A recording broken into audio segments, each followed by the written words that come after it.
Hi everyone, welcome to my YouTube channel. My name is Luna and you're watching my channel Tierra y Luna. And in today's video, I'm going to be taking you through a step-by-step tutorial on how I painted these masks right here. These are character masks that I created for the dance studio that I work and teach at because we were putting on our annual performance of the Nutcracker, as I'm sure many dance studios are doing the same as we speak.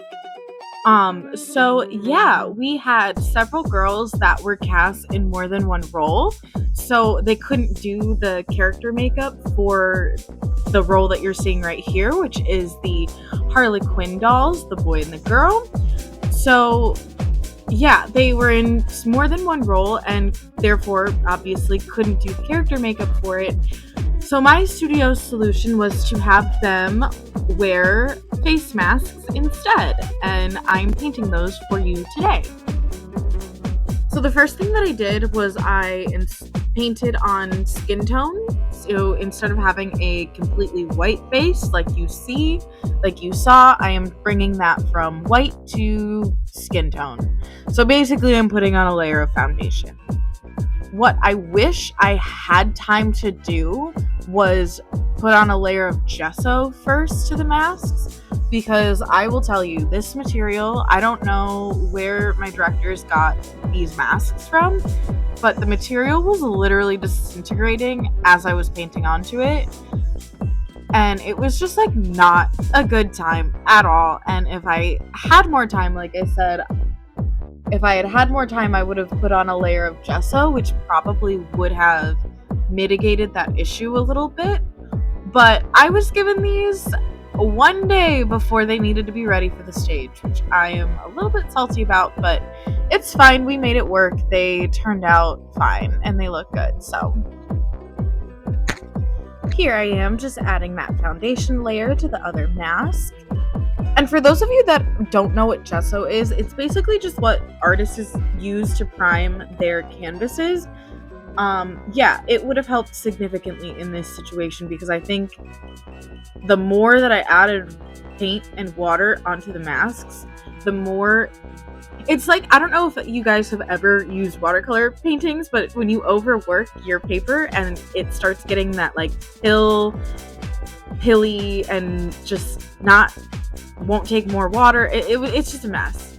That's exactly what this material was doing to me. So I went in with a really watery first layer because it also wouldn't take the paint unless it was fairly watered down and diluted. I don't know, it was just really weird. But anyways, my layers I did in this first layer I did was very watery, and I just made everything a little bit wet. And then once the mask was primed with water to begin with, it was able to take color a little bit better. And then I just tried my hardest to make the surface as smooth as possible. But once again, I was having issues.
So now I'm working on the boy Harlequin mask, and I roughed out the shape that I wanted on the other eye.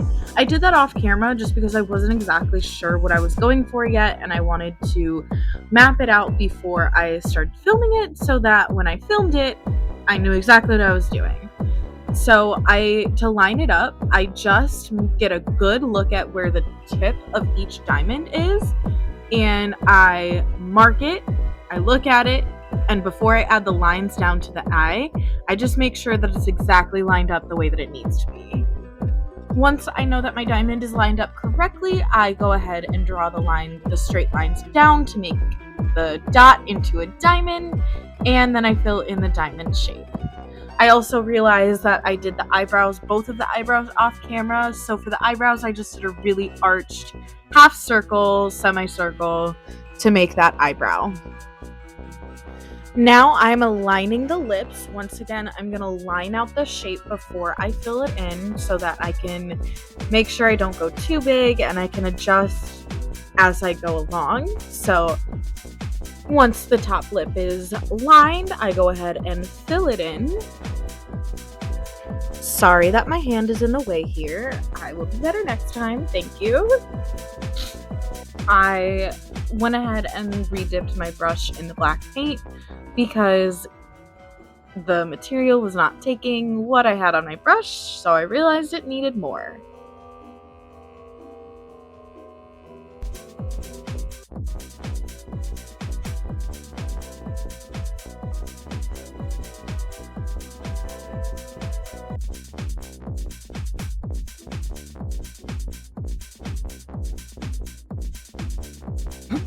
And now that my top lip is filled in, I'm going to go ahead and line my bottom lip and fill that in too. And to line it, I'm just taking a good look at where everything is, like on my mask, and I'm imagining what would be a good proportionally bottom lip. Then I go ahead and fill in the bottom lip.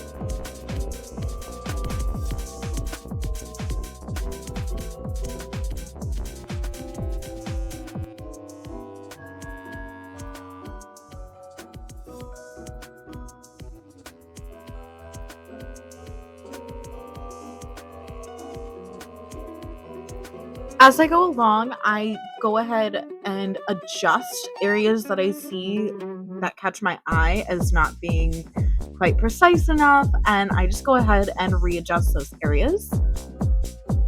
And as I go along in filling that bottom lip, I'm seeing exactly where my top lip is not exactly shaped the way I want, so I go ahead and adjust those lines until I feel that they look good.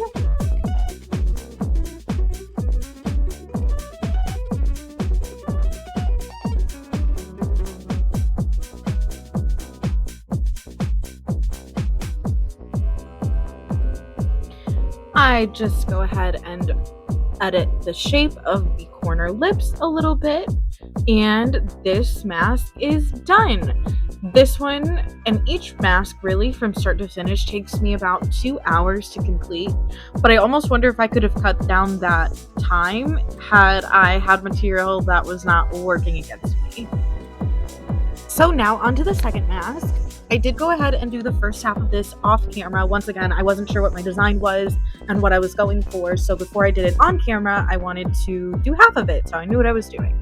So the other half of this mask I did in red because this is the girl Harlequin doll, and I'm doing big diamonds on her eyes, softer eyebrows to contrast the heavy arch on the boy's mask. So like once again, they're not so arched, they're not a perfect half circle like the one on the boy Harlequin doll. And yeah, and then I also did her lips off camera, so sorry about that, but I made very heart-shaped lips. Once again, I thought that was a little more feminine and that would contrast nicely to the boy Harlequin doll. So I'm going to do the bottom point of this black diamond exactly the same way I did the top, and to make that match up with the other half of the face, a little bit earlier you saw me hold up the face, just that was me, because it's a 3D object, you want to get a good look of it, like essentially as close to how everyone else will be viewing it. So instead of looking at it from the top down like I'm doing to paint it, I held it up so I get a good straight on look at it, so I know exactly where to place my shapes so that it looks even on both sides. So I get that idea of what and where to place my shapes, and then I go ahead and rough in a dot where I think is exactly even with the other side. And then I hold it up a few more times, I look at it, make sure it is actually lined up the way that I'm seeing it, and then after it's lined up like that, that is when I add the lines and connect the lines to the down to the eye to make it an actual diamond shape. And then I go in to fill in the shape with black. And once again, I need to keep my pigment a little bit more wet because for some reason this material does not take pigment well if it is not completely saturated and very wet. So that is something I had to keep in mind while I was painting this, is my water control. As you can see, I'm just filling in the rest of the diamond.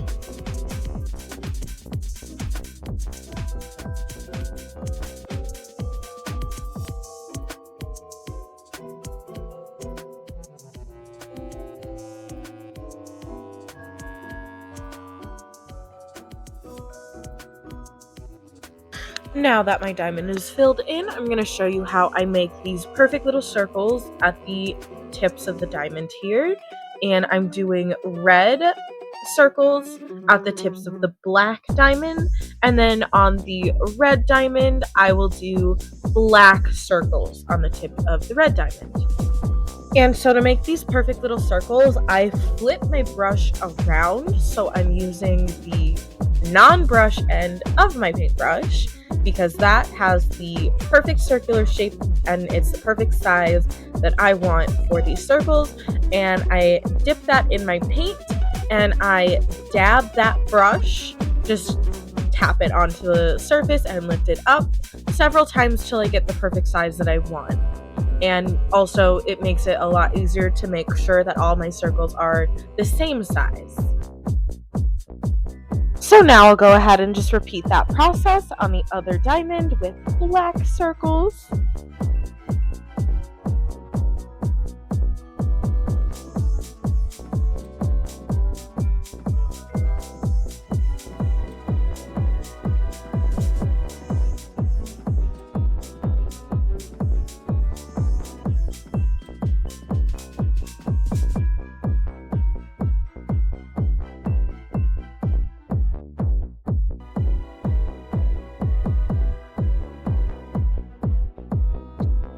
And I didn't show this process, but I lined the lips with black and blended that into the red just to make them a little more three-dimensional looking and give them a little bit of depth on the outside.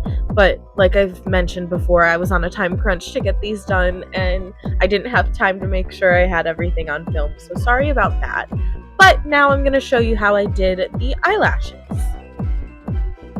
So I started on the red diamond, and on the red diamond, I'm making the eyelashes black. So what I did is I started on the outside of the eye, and I'm really making sure that my lashes are fanning outwards so that they're fanning in a way that makes the eye more lifted. And what I mean by fanning outwards is I'm angling my lashes at a certain angle. So when they're on the outside of the eye, they're angled towards the outside of the face in that diagonal.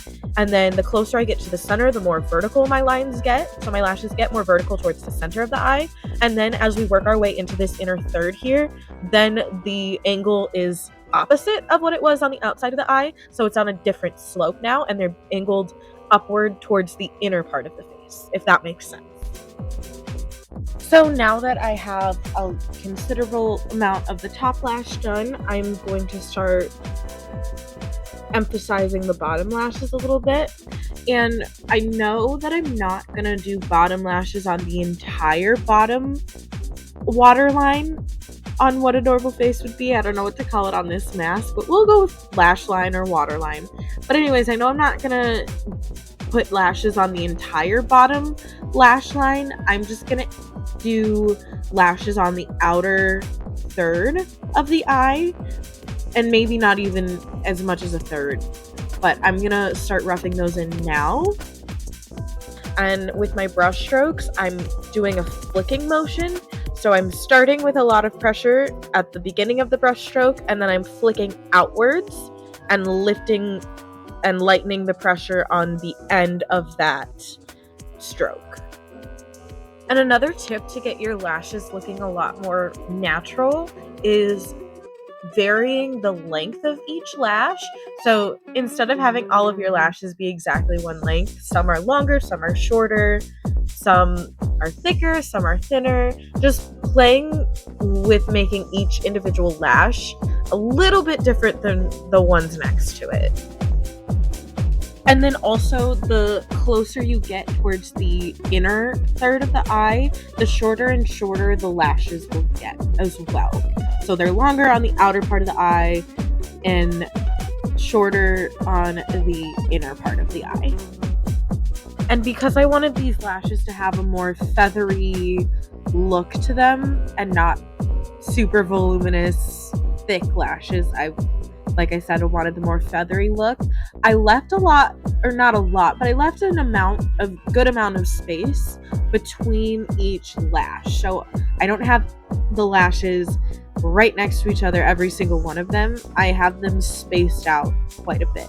And that is what is giving the light, fluffy, feathery effect. So now I'm just going to repeat that process on the black diamond, but instead of doing black eyelashes, I'm doing white eyelashes because obviously I can't do black lashes on a black diamond. So that's what made me decide to do white. And also I chose not to do red because if I were to do red, I would have had to put, because white and the white paint is more opaque than the red, I would have had to put down a layer of white anyways. And while I think the red lashes would look really, really cool, I just, quite frankly, did not have it in my time to be able to add the layer of red on top of the white. So I thought the white looked cool anyways, so that's what I decided to go with. But anyways, I do the exact same process I did on the red diamond onto the black diamond in white paint. But I want to point out that I don't go ahead and do the entire top lash before doing the entire bottom lash, but I start by doing both the top lash and the bottom lash on the outer third at the same time. So I do a little bit on the top and then I do a little bit on the bottom of that outer corner, just to ensure that A, the top and bottom lash blend nicely into each other, and B, it helps me mimic the shape of the lashes on the red diamond just a little bit better. And then with this black diamond too, I go ahead and rough in lash line. So what I have on the inner eye here, instead of going all the way from one side to the other, I just add that lash on the inner portion of the eye, just so that, once again, it helps me put it in the correct placement to best replicate the shape that I made on the red diamond eye. So while I fill this in, I'm just going to go ahead and speed the video up so you can watch that a little faster.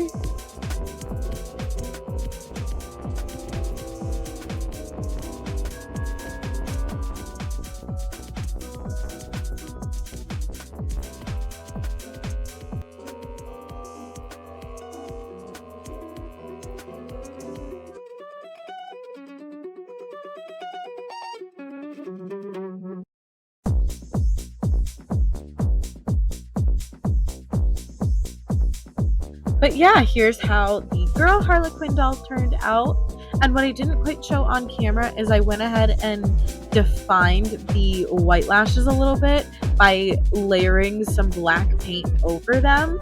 But yeah, here's how this one turned out. And here's how the boy Harlequin doll turned out.